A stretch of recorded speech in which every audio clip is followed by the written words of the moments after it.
Teoría de las relaciones humanas de George Elton Mayo. ¿Quién es este señor? Este señor es un sociólogo, psicólogo industrial. Es un representante notable de la escuela de las relaciones humanas. Y esta surgió en contraposición de la escuela científica y clásica, que tiene una teoría, tiene un enfoque más humanístico y psicológico. Es decir, Elton Mayo indica que el hombre y sus factores sociales y psicológicos son más importantes que las condiciones físicas. Esto para una mayor productividad dentro del medio donde trabajan. Podemos hablar también de los orígenes de las relaciones humanas. ¿Esto a qué viene? Es una necesidad de humanizar y democratizar la administración. Como segundo punto, él dice el desarrollo de las llamadas ciencias humanas, psicológicas y sociológicas. Es decir, tiene una idea de filosofía pragmática y psicología dinámica. El experimento de Hawthorne comienza porque en 1927 el Consejo Nacional de Investigaciones de los Estados Unidos hizo realizar un experimento básico, medir las relaciones entre iluminación y productividad. Ellos tenían la hipótesis de que el empleado era más productivo a mayor cantidad de luz, y entonces decidieron buscar a un profesional en ese ámbito, y encontraron a Elton Mayo, que años antes había trabajado en una industria textil con fuertes problemas de rotación de personal. El experimento se desarrolla en instalaciones de la fábrica Western Electric Company, ubicada en Chicago, en el famoso barrio de Hawthorne, y por eso es el nombre del experimento. Este experimento fue desde 1927 y se prolongó hasta 1932. ¿Cuál era el objetivo de este experimento? El objetivo de este experimento era examinar las condiciones de trabajo con las relaciones de producción. Este experimento tenía 4 fases. El primero era la fase de estudio del factor humano. En esta fase se experimentaba la importancia de la iluminación con los resultados de producción. La segunda fase era la fase crítica. En esta fase se recoge las opiniones de los trabajadores bajo entrevistas.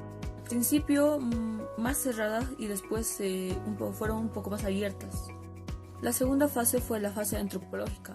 En esta fase antropológica descubren que, a pesar de los incentivos, cada grupo tiene un estándar de producción, un objetivo.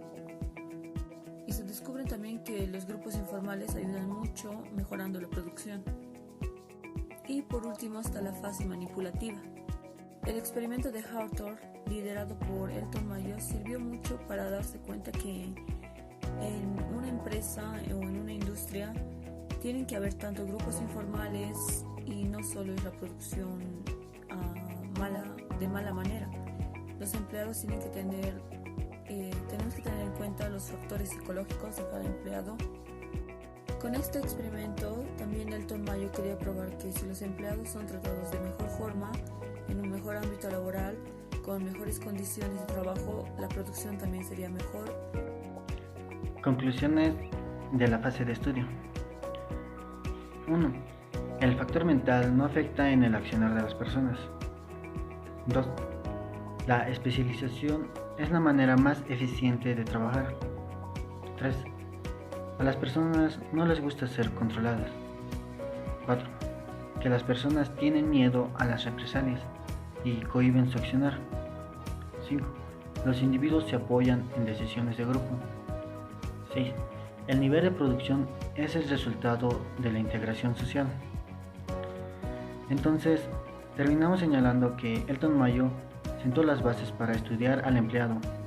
En sí, un empleado satisfecho es un empleado productivo. Fase de estudio del factor humano. Son experimentos sobre la relación entre iluminación y producción, con resultados no concluyentes. En un grupo de 6 mujeres fueron trasladadas en el test room, con condiciones controladas bajo una observación, y establecen un análisis bajo la observación de fases.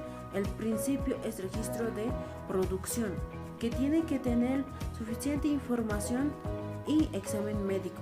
Y el segundo es test room, que es un descenso de producción. El tercero es clima de confianza del observador al individuo. Fase crítica del experimento del Elton-Mayo.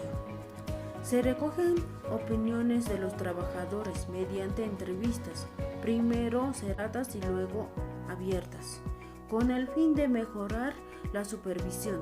Tras elaborar la información, se llega a una conclusión que el comportamiento de los trabajadores no influye como la empresa piensa, sino se necesita una concepción y una metodología con más sociológica. Fase 4. En esta etapa se buscaba demostrar la relación de incentivo-productividad. En esta fase del experimento se los ubicó en una sala de condiciones normales de trabajo a un observador y a un grupo de obreros, y se les informó que su salario solo aumentaría si la producción también aumenta. ¿Con qué finalidad? Con la finalidad de analizar a la organización informal de los obreros. Conclusión: el ritmo de trabajo era manejado por el grupo a favor de los incentivos. También los trabajadores usaron distintas artimañas, trucos y engaños para bajar su nivel de producción. Y luego, cuando lo volvían a normalizar, reclamaban el aumento de salarios.